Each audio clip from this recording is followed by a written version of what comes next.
You ever get erased without anyone saying the words? That's what happened to me. No fight, no falling out, no dramatic family feud, just a quiet text thread. Guest list is tight, no extras. I was the extra. My name was never mentioned, my voice never asked for, my worth, convenient, until it wasn't. I was his sister, and I wasn't invited to the wedding. But weeks later, when the venue needed a final payment, guess whose phone lit up 17 times in a single day? This isn't a story about being left out, it's about what happens when the one you always counted on stops answering the phone. Let me tell you what happened when I didn't pick up. It was a cold Tuesday morning in Chicago, the kind that wraps the city in gray and soaks through your sleeves before you even reach the train. Madison Blake stood by her apartment window, mug of lukewarm coffee in one hand, the other flipping through fabric swatches for a client's loft remodel. Rain tapped against the glass in a steady rhythm, like the world was trying to whisper something just out of reach. That's when her phone rang. The name on the screen made her shoulders tighten. Mom. She answered on the third ring, her voice steady, polite. Hey, Mom. There was a pause on the other end, not long, but long enough for Madison to know something wasn't right. Her mother's voice came through, clipped, formal. Madison, honey, I wanted to let you know, you're not invited to Logan's wedding. Madison blinked. She thought she misheard. I'm sorry, what? It's just, we're keeping it small, intimate, just family. Just family. The words sliced through the air like ice. Madison stood still, phone pressed to her ear, staring at the city skyline beyond the fogged-up window. The rain didn't let up. But I am family, she finally whispered. I know, sweetheart, but we had to make choices. Logan wanted it to feel close-knit. The line went quiet after that. No explanation, no room for conversation. Seconds later, her phone buzzed again. This time it was a group text. The old family thread they used to call Blake Base. She hadn't muted it yet. It was from Logan. Hey all, just confirming the guest list is tight, no extras, hope y'all understand. Can't wait to celebrate with everyone. No extras. Not even a name, no hey Mads, hope you're okay, no apology. Just no extras. Madison didn't know whether to laugh or drop the phone. She sank onto the edge of her couch, the cushions sighing under her weight. Her thumb hovered over the screen. She read the message again and again. They weren't even trying to pretend anymore. No one called to soften the blow. No one messaged her privately. No one said, "We're sorry this hurts." It was like she'd been quietly cut out of the photo, and everyone else just smiled like nothing had changed. I was family, but suddenly I wasn't even a name on the list. And the worst part, she almost wasn't surprised. Logan had always been the center of gravity in the Blake family. Straight-A student, quarterback, the one who got a law degree and never missed Thanksgiving. Madison? She was the quiet one, the helper, the one who planned Mom's surprise parties but never got one herself, the one who designed the holiday invitations but wasn't in the photos. When Logan got engaged to Serena, Madison had sent a thoughtful basket, artisan candles, a hand-lettered card. She never even got a thank you. Now they were throwing a wedding, the most important day of her brother's life, and they'd decided she didn't belong. She sat in silence, watching the raindrops blur the city lights outside. Somewhere her mother was probably sipping tea, finalizing seating charts. Logan was laughing with Serena, maybe trying on tuxes. And Madison? She was just not invited. She let the phone slip from her hand, landing on the cushion beside her. She didn't cry, she didn't scream, she just stared out the window, rain rolling down the glass like it was weeping for her. And in that quiet, she realized something terrifying. She wasn't even angry. She was used to this. And that, more than the exclusion, more than the silence, was what broke her heart. That night, Madison didn't cry.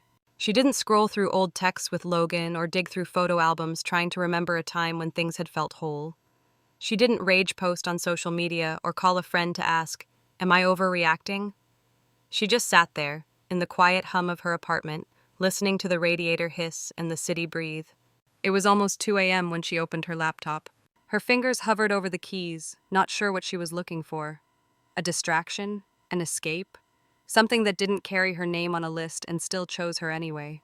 She opened a new tab and typed, "Last-minute flights from Chicago." The options were messy: Vegas, Miami, Denver. But one name stood out: Santa Fe, New Mexico. She stared at it for a full minute. Desert air, art galleries, mountains that didn't care what your family name was. She'd never been there, which was exactly the point. The flight left in 6 hours.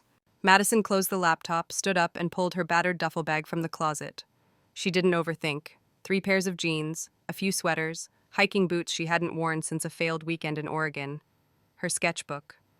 A scarf that still smelled faintly of lavender, gifted by Aunt Rachel before she passed.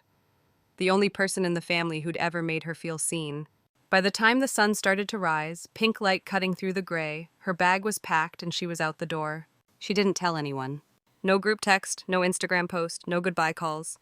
She ordered a cab, and as it pulled away from the curb, she watched her building shrink in the rearview mirror. Windows still dark, the city still asleep. At O'Hare, she moved like a shadow. Through security, past the screaming toddlers and overpriced airport lattes. Her phone buzzed twice, one from a coworker, one from a distant cousin posting another emoji-filled RSVP. She turned it on Do Not Disturb and dropped it into her bag. On the plane, she sat by the window. The man next to her snored softly before takeoff. Madison pressed her forehead to the glass, watching the clouds roll past like slow thoughts she didn't want to catch. For the first time in a long time, she wasn't running toward something. She was just getting the hell away. 6 hours later, the plane landed with a shudder and a hiss of brakes. The sky was bluer than she remembered skies could be. Dry air wrapped around her like a whisper. You made it out. The airport in Santa Fe was small, quiet. No neon signs or sprawling terminals. Just fresh air, and mountains off in the distance that looked like they'd been watching people start over for centuries. Madison stepped outside, and the world didn't end. No one screamed her name, no one demanded her help, no one asked why she left. Here, I wasn't the forgotten daughter, I wasn't the reliable sister, I wasn't the girl left off the guest list, I was just Madison. She checked into a quiet adobe-style guest house tucked behind a bookstore and a little coffee shop that smelled like cinnamon and old paper. Her room had a slanted ceiling, mismatched furniture, and a window that framed a crooked cottonwood tree. It was perfect. That evening, she sat on the creaky porch steps, wrapped in a blanket, sipping tea. The sun dipped behind the hills in slow motion, casting long shadows over the red clay. She didn't check her phone. She didn't think about the wedding. She just sat there breathing, and for the first time in weeks, her chest didn't feel heavy. I didn't have a plan. I didn't need one. I had a bag, a place to sleep, and a name I was learning to say without flinching. Madison. Just Madison. The next morning, Santa Fe greeted Madison with golden light and silence. The kind of silence that doesn't accuse, doesn't expect, just is. She slipped on her boots, still streaked with Chicago sidewalk grit, and wandered. Past adobe buildings painted in sun-washed peach. Past gallery windows full of metal sculptures and watercolor skies. Past strangers who didn't look twice. And for once, she liked it that way. She stopped at a small cafe tucked between a ceramic studio and a dusty bookstore. The chalkboard outside read, Chai latte, house made, $4.50, poetry welcome. Madison stepped inside. The place smelled like cardamom and dreams. She ordered tea and sat by the window, sketchbook open but blank. She hadn't drawn in weeks. Her hand hovered over the page, waiting for something, anything to come through. That's when the voice came. Late bloomer year for the poppies, someone said behind her. But they'll show up anyway, they always do. Madison turned. A woman in her late 20s, maybe early 30s, stood by the pastry case. Curly dark hair, mismatched earrings, denim jacket splattered with dried paint. She smiled, not the polite kind, but the kind that meant something. You're not from here, the woman added. Madison blinked. That obvious? The woman laughed, warm and unbothered. Only to someone who used to wander like that. I'm Elena. Madison. They shook hands like it mattered. Elena pointed at Madison's closed sketchbook. You draw? Sometimes, Madison said quietly. You should come by the gallery tonight, Elena offered. Not fancy, just a few of us misfits who bring wine and paint and talk about everything except taxes. Madison hesitated. She heard her mother's voice in her head. Don't impose, you're not that close, you'll make it weird. But then something inside her, something quieter and braver, whispered, say yes. So she did. That evening, under a Santa Fe sky streaked with orange and indigo, Madison found herself on the back porch of a gallery that didn't need to impress. There were folding chairs, string lights, mismatched mugs filled with cheap red wine. Someone was playing acoustic guitar softly, not to perform, but to fill the air. Elena introduced her like she'd known her forever. This is Madison. She's from Chicago. She sketches but doesn't brag about it. And she looks like someone who just walked out of a life that didn't fit. Nobody asked for her last name. Nobody asked why she left. Nobody asked what she did for a living. Instead, someone handed her a brush. Another slid a fresh sheet of paper in front of her. A man named Leo asked, What's something you miss that no one else would understand? A woman named Jules asked, What does silence taste like to you? And Madison, for once, didn't feel like a question mark. She laughed. She painted a sky the color of her grandmother's old drapes. She poured wine for strangers and let the paint dry on her fingers. She wasn't trying to be interesting, she just was. No one there needed me to prove anything, and maybe that's why, for the first time, I started to believe I was enough just showing up. At the end of the night, Elena hugged her goodbye. "You ever need a place to land?" she whispered. "You bring your boots and your heart and come back here." Madison walked home under a sky full of desert stars, breath fogging in the cool night. Her phone buzzed once in her pocket. She didn't check it. Instead, she reached for her sketchbook and scribbled something for the first time in days. Some people only see what they want from you, but some, they just see you. And Madison? She was finally learning the difference. 3 days passed. Madison didn't check her phone once. Not because she forgot, she chose not to.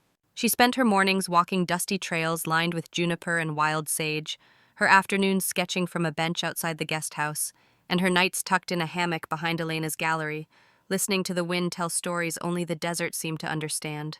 It was peace, not the fragile kind you earn with obedience, but the earned kind, the stubborn kind, the kind you find when you finally stop asking to be included. Then, on the morning of the 4th day, curiosity nudged her. Just a glance, she told herself. She powered on her phone, expecting a handful of passive-aggressive texts, maybe a missed call. What she got instead was chaos. 12 missed calls, 8 voicemails, texts from Mom, from Dad, from Logan, even Aunt Janice, who hadn't called her since 2017. She stared at the screen. The first message read, "Madison, please call me when you get this. We really need to talk." Then, "I know you're upset, but we need your help. Please don't ignore this." And then the one that made her stomach twist. "The venue says we need final payment by Friday or we lose the reservation. Logan says you're our only chance. Please." Her thumb hovered over the voicemail icon. She didn't press play. Not yet. She set the phone down, stepped outside, let the dry wind slap her cheeks and remind her she was still real, still here, still herself. By sunset, she poured herself a glass of wine and finally hit play. Her mother's voice came first. Smooth, controlled, desperate in disguise. "Madison, it's Mom. I know this wedding thing has been hard, but you're still part of this family, and families help each other. The loan needs one more co-signer. You've always had great credit, sweetie. We're not asking for much, just one signature. Then you can go back to doing whatever it is you're doing out there." Pause. "I hope you're safe." Click. Then Logan's voice, brusque and sharp, no sugarcoating. "Can you stop being dramatic for once and just call? This isn't about you being hurt or not invited. This is real. Serena's freaking out. The bank needs an answer. Don't blow this up just to make a point." Madison sat back. "Not one I'm sorry. Not one we were wrong. Just demands wrapped in concern, manipulation disguised as tradition, guilt weaponized like it was a family heirloom. They didn't miss me. They missed what I could do for them." She didn't cry. She didn't scream. She just went still. Her silence wasn't passive anymore, it was armor. That night, she joined Elena and a few others at a fire pit behind a taco truck. People passed around jars of pickled onions and stories they only told under starlight. No one asked her to fix anything. No one made her feel like silence was betrayal. No one mentioned guest lists or deadlines or how you've always been the strong one. And sitting there, knees pulled to her chest, Madison realized something. Maybe the only thing louder than being erased is not coming back when they finally call your name. The next morning, her phone buzzed again. A group text photo, Logan and Serena on her parents' patio holding champagne flutes captioned "Countdown to Forever." But in the background? A dry erase board on a kitchen chair, scrawled across the top, "Loan deadline, Friday." She didn't respond. She didn't owe them her voice.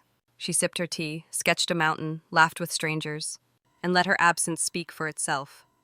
By day 5, Madison's phone became a fire alarm she refused to acknowledge. It lit up every few minutes, buzzing, blinking, begging. Her name was on everyone's lips now. The girl no one invited, suddenly essential. She didn't answer. She didn't even flinch. Instead, she wandered through Santa Fe's art district, stopping to admire mosaics on clay walls and poems stapled to telephone poles. She sipped espresso from a chipped mug while flipping through a second-hand photography book. She bought a pair of turquoise earrings she couldn't afford but absolutely loved. While she was doing that, back in Chicago, her family unraveled like an old sweater. By noon, her voicemail count had doubled. 26 missed calls, 10 new messages, from Mom, from Dad, from Logan. Some urgent, some fake calm, all variations of the same melody. "Come fix what we broke." She finally pressed play. Her father first, quiet, strained. "Hey, kiddo, look, your mom's a little worked up. Logan too. But you know weddings. They're stressful. This payment thing, it's just a hiccup. We'll sort it out, but if you could help us out with that signature, we'd really appreciate it. You've always been the responsible one." Then another from Logan. "Madison, I swear to God, if you let Serena's dream fall apart just because your feelings got bruised, this is low, even for you." Click. Her mother's messages got sharper by the hour. "You've made your point, Madison. But enough is enough. Stop punishing your brother. Serena is in tears. The venue says Friday or nothing. We can't let that happen. Another pause, then colder. Don't let this be the hill you choose to die on. We've done so much for you. That line landed hard. Madison stood in the doorway of the guest house, phone in hand, desert wind brushing her cheeks, that sentence looping in her head like a cruel lullaby. We've done so much for you. Had they? She remembered every birthday forgotten, every family dinner where she played photographer instead of being in the picture. Every time Logan failed, she cleaned it up. Every time Mom cried, she absorbed it. Every time someone needed a reliable one, she showed up. Until now. Now she was the villain, the saboteur, the selfish one. All I did was disappear, and somehow that was louder than any scream. She could picture it clearly, Serena crying on the floral couch in the living room, Mom pacing with her phone in hand, Dad muttering, "We'll figure it out," but doing nothing. And Logan? Still assuming it would all fall into place, because it always had. Because Madison always made it. But not this time. Not for a wedding she wasn't invited to. Not for people who saw her worth only when they needed her wallet, her signature, her silence. That night, Madison didn't sleep much, but she rested. The kind of rest that comes from holding a line no one thought you had the courage to draw. She sat at the kitchen table of the guest house, sketching the silhouette of the Sangre de Cristo Mountains as the sun dipped low. The sky blazed purple and gold. Her phone buzzed again, another voicemail she didn't even check. Silence was no longer avoidance. It was intention. It was strength. It was finally choosing not to bleed just because someone else called it love. Across the table, Elena slid a cup of tea toward her. "You okay?" she asked gently. Madison smiled faintly. "I'm holding." Elena nodded like she understood exactly what that meant. And in that little moment, quiet, honest, earned, Madison realized something. Being the reliable one was never a gift. It was a contract I never signed but kept fulfilling anyway. And now? Now she was free. It was raining in Chicago when Madison stepped off the train. The kind of cold, biting drizzle that seeped through every layer, the city's way of reminding you who was in charge. She pulled her coat tighter, her duffel slung over one shoulder, and walked the 6 blocks to her apartment without looking up once. She wasn't here to stay, just to grab a few things. Her sketchbooks, winter boots, the worn corduroy jacket she refused to leave behind. Her flight to Vancouver was in 36 hours, and after that, who knew? She had no plans to tell anyone she was in town, which of course meant they found her. It was just past 8 p.m. when the buzzer rang. 3 quick jolts, not a delivery, not a neighbor. That rhythm was too familiar. Madison froze. She glanced toward the intercom, then to the front window. Part of her wanted to pretend she hadn't heard it. Another part, a very old, very tired part, already knew who it was. She stepped to the window and peeled back the curtain. 3 stories down, huddled under a dripping black umbrella, stood her mother, her father, and Logan. All of them soaked, all of them looking up. Madison didn't move. The buzzer rang again. She sighed. She didn't want to do this in the hallway. If they were coming up, they would see her on her terms. She pressed the intercom. "Hello?" A pause. Then her mother's voice, too careful, too rehearsed. "Madison, it's us. Please, let us up. We just want to talk." She didn't answer. She pressed the buzzer to unlock the front door, then walked to her apartment door and waited. Her heart beat steady, not fast, not scared, just certain. A minute later, there was a soft knock. She opened the door. They looked older than she remembered. Logan's eyes were rimmed with exhaustion. Her father's coat sagged from his shoulders like it didn't fit anymore. Her mother's heels, once symbols of power, were soaked and sinking into the hallway carpet. No one spoke at first. Then Logan tried. "Madison." She raised a hand. "Don't," she said gently. "Just say what you came to say." Her mother stepped forward, hands clenched around her purse. "We made mistakes," she began. "Terrible ones. I thought I was doing what was best. You always seemed so strong, so together. I didn't think you needed the invite. You always show up." Her father added, voice rough. "We thought you'd be fine, that you'd understand. But the loan, it's worse than we said. The bank needs a name they trust." Then Logan, face pinched, voice cracking. "I blamed you, for Serena leaving, for the wedding falling apart. But the truth is, I counted on you, like always, and you didn't come, and everything broke." Madison listened, really listened. And then she stepped back. Not into the apartment, but out of it. She reached for the suitcase by the door, already packed, already zipped. Their eyes lit up, hope flickered. But then she pulled the suitcase behind her and quietly, without drama, closed the door. Behind her, their faces froze. "Wait, where are you going?" Logan asked. She didn't answer. The elevator at the end of the hall dinged. Madison walked toward it, measured steps, spine straight. Madison, her mother called. Please don't just walk away. She didn't turn. She reached the elevator, pressed the button. The door slid open with a soft whoosh. And just before she stepped in, she turned her head. Met her mother's eyes one last time. She didn't smile, she didn't cry. She nodded. A small, firm gesture. I heard you, I see you, but I'm not coming back. The doors closed, and she was alone. As the elevator descended, Madison caught her reflection in the mirrored panel. Not the fixer, not the forgotten, not the fallback. Just herself. For the first time in a very long time, she saw someone she respected. Not because she forgave, not because she caved, but because she finally chose herself. Outside, the rain still fell. But this time it felt less like grief, and more like release. The rain had stopped by the time Madison stepped out of the elevator.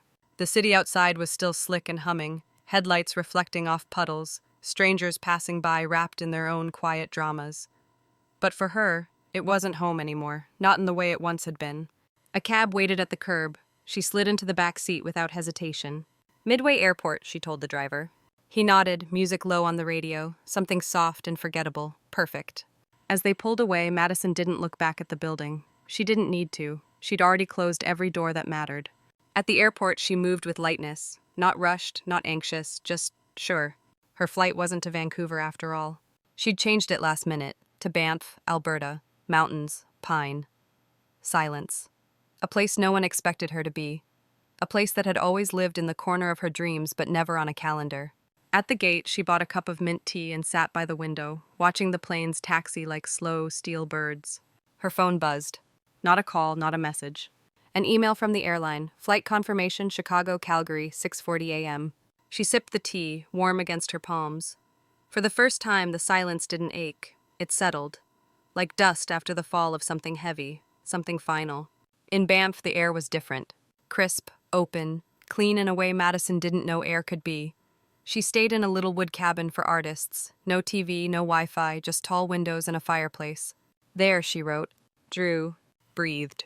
No one asked her to explain why she left. No one asked if she was okay. And that was what made it okay. Clara from Santa Fe texted her one evening. Made another batch of lemon soap. Wish you were here to name it. You good? Madison sent a photo in return, a sketch of a mountain cradling the moon. No words. Clara replied, that's a yes. Days passed, then a week, then two. Her phone rang only once, Logan. She let it ring, let it end, didn't block him, didn't call back, just let it be. Later, as she curled on the couch, wool socks pulled to her knees, a candle burning soft beside her, she opened her notebook. At the top of a fresh page, she wrote, things I no longer apologize for. Saying no, walking away, wanting peace more than approval, not picking up the phone, existing without permission. She closed the book gently, placed it on the window ledge like a quiet altar, and then, without a second thought, she whispered, this is not a chapter I escaped from. This is one I closed on purpose, so I could start a better one. That night, she stepped outside onto the snowy porch. Above her, the sky stretched wide and silent, stars blooming behind drifting clouds. She tilted her face to the cold and smiled, not because it was easy, but because it was hers. This wasn't revenge. It wasn't rebellion. It wasn't even freedom in the loud, triumphant sense. It was rebirth, quiet, simple, steady. And the best part? She didn't need anyone's blessing to begin. I didn't scream. I didn't beg to be seen. I just stopped showing up. And when the silence got loud enough, they came running. But by then, I wasn't theirs to lean on anymore. Because sometimes the most powerful thing you can say is nothing at all. Sometimes healing means not walking back through the door, even when they finally open it. I wasn't trying to punish anyone. I was finally choosing me. And if you've ever been the one holding everyone together, maybe it's your turn to walk away too. Not to hurt them, but to come home to yourself. Thanks for listening. If this story hit home for you, share it with someone who needs the reminder. And don't forget to subscribe. Because sometimes the best kind of revenge is peace.